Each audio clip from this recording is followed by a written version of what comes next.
It's been a tough time for the Chicago Blackhawks. Their coach has been fired. Their goalie has been injured, and the team is on a 5-game losing streak. Jack Bushman of Locked On Blackhawks is here to talk about what has to happen to get this team back on track, including getting Connor Bedard started again. We've got all that and more on today's Locked On NHL podcast.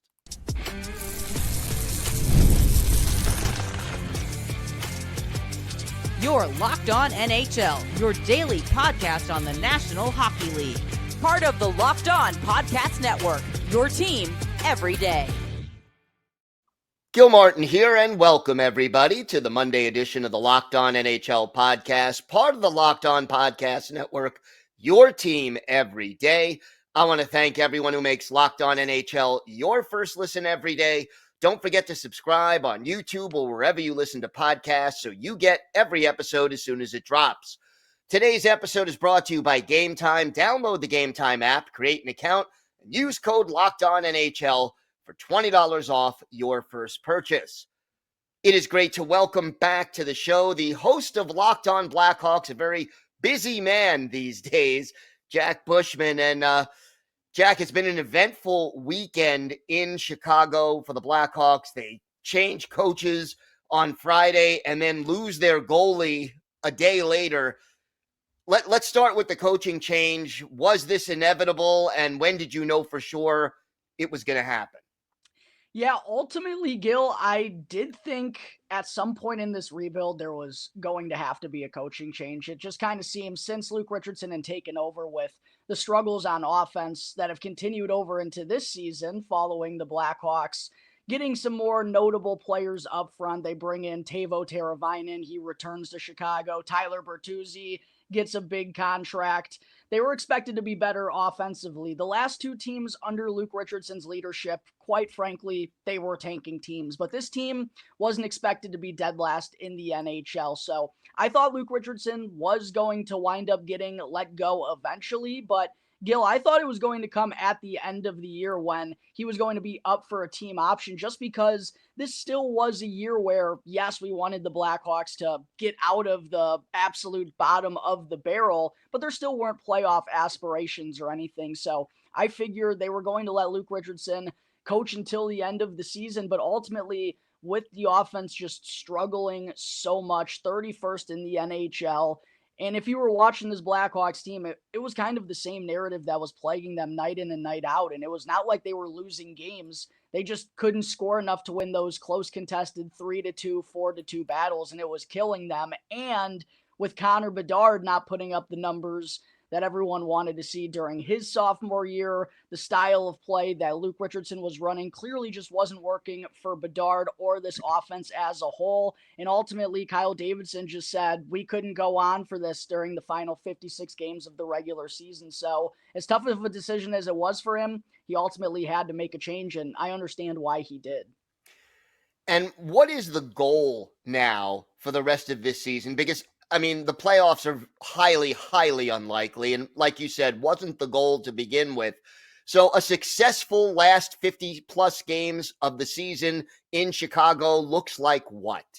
Yeah, what interim coach Anders Sorensen, there was not an announcement, but there was a clarification on his name, Anders Sorensen, who has stepped in as the Blackhawks interim immediately when he had his press conference. He said the goals the rest of the way under his leadership were going to be to win games, which every coach is going to say during a presser, but to also focus on the development of the young players. And that really should be the name of the game for the Blackhawks this year. And again, going back to that first point, Gil, that's why Luke Richardson ultimately got fired, because not only was this team dead last in the league in points, but we also weren't seeing the production from Connor Bedard, from Lucas Reichel, from Alex Vlasic, and some of the guys we want to call up from Rockford. Under Luke Richardson's defensive system, it would be hard to see them succeeding, and you don't want to toy with those young kids' confidence. So that's ultimately what led to Luke Richardson being fired. Was you weren't getting the development or seeing the team get better. And under Anders Sorensen's leadership, it's just all going to be about development. He's trying to get the defensemen more involved in the offense because that's been missing from the Blackhawks a lot this year as well. But It's going to be all about development. That's the name of the game. And with the Blackhawks being where they're at in the rebuild, that is very fitting.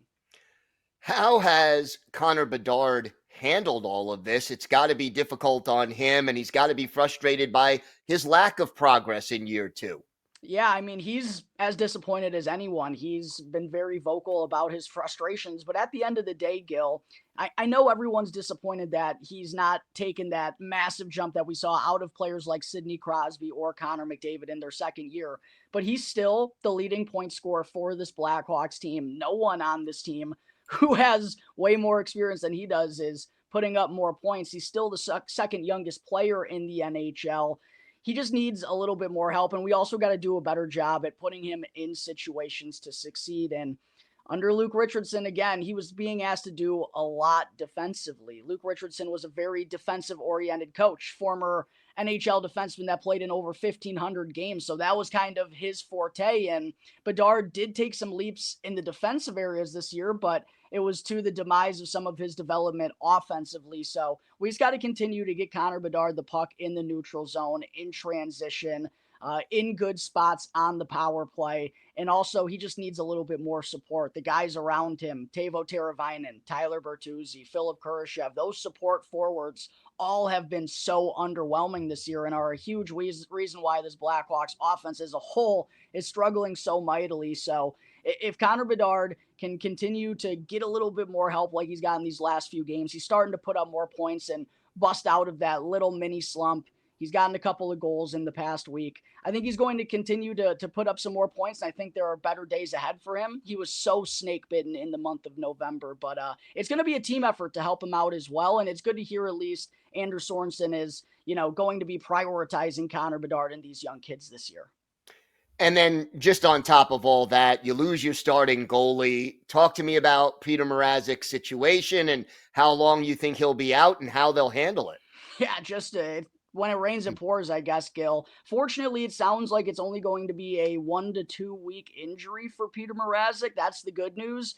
The bad news is that it's a groin problem. And if you've been following Petr Mrazek throughout his career, or just any goaltender, the groin, when they get issues there, they tend to linger on and on. So we're hoping that's not going to be the case with Petr Mrazek, but he's been plagued by a groin injury in the past. His couple of years before he came to Chicago, actually, most of those couple of seasons he spent out due to injury with a groin problem. So hopefully he'll be able to heal up and get back on the ice because the Blackhawks certainly need him. They're going to be thin at goaltender without Petr Mrazek.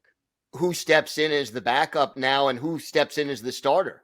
Yeah, Arvid Soderblom is going to be the number one immediately. And fortunately, he's played much better this season than he has last year, but he still only made 7 starts. So obviously going to be leaned on heavier than he has thus far in the season. And then Drew Commesso, the Blackhawks' top goaltender prospect, probably is coming up from the Rockford Ice Hogs, might wind up having to make his NHL debut just because, like I said, this could be a 1 to 2 week absence. So it's going to be a team committee effect on the defensive side of things for the Blackhawks without Petr Mrazek. The team is also having difficulties with its television situation. Talk to me about that and how frustrated fans must be with everything that's going on. Yeah, tough situation when the only options for Blackhawks fans right now are to either purchase the CHSN app, which is $19.99 a month. And I know a lot of fans out there aren't very interested in doing that to watch a last place hockey team. And if you don't want to do that, your only other options are to go and buy an antenna 1970s style, or hope to have Fubo or DirecTV, because the biggest cable provider in Chicago, Xfinity, still has not been able to reach a deal with CHSN as we're now 27 games into the regular season. So hard to have hopes or expectations that they're going to get a deal done at any point. And yeah, it's just causing a huge, even bigger problem for this Blackhawks team. On the ice, they're having issues. Off the ice, I mean, it's very difficult to grow engagement and grow fans and try to encourage people to watch this team or come to games or support them through these dire times when it feels like they're not doing everything in the fans' interest and it feels like they're doing things for money's sake. It's a tough time for the Chicago Blackhawks, Gil. I'm hoping something will give here sooner rather than later, because original 6 team one of the best, if not the best, sports cities in the entire world. People will watch if they're on the television, but when they can't watch in their living room, it tells you how down bad this organization is right now. Yeah, hopefully it's always darkest before the dawn, and that things will start to turn around with the new coach and hopefully moving forward. Jack, why don't you tell our viewers and our listeners where they could find the podcast, where they could find you on social media? Yeah, absolutely. You can check out Locked On Blackhawks for free wherever you may listen to your podcast and on YouTube. You can check me out on X at Jack Bushman too. Gil, good to talk hockey with you as always. Thank you for having me on. Hey, always a pleasure, Jack. Thank you. Today's episode is brought to you by your friends at FanDuel. Get ready to tackle the NFL action with FanDuel, America's #1 sportsbook. Because right now, new customers can bet $5 and get $150 in bonus bets if you win that first $5 bet. The FanDuel Sportsbook app gives you everything you need to place live bets on the NFL, all in one place. So when you get a hunch in the middle of the game, you could check out the latest stats, view live play-by-play, and so much more, all on the same page where you place your bets. And hockey fans, use your knowledge of the game of hockey and your favorite team to find exciting bets on FanDuel. Check out all the latest odds on the app. Just visit FanDuel.com to join today. You'll get started with $150 in bonus bets if you win that first $5 bet. That's FanDuel.com. FanDuel.com. Never waste a hunch and make every moment more with FanDuel, an official sportsbook partner of the NFL.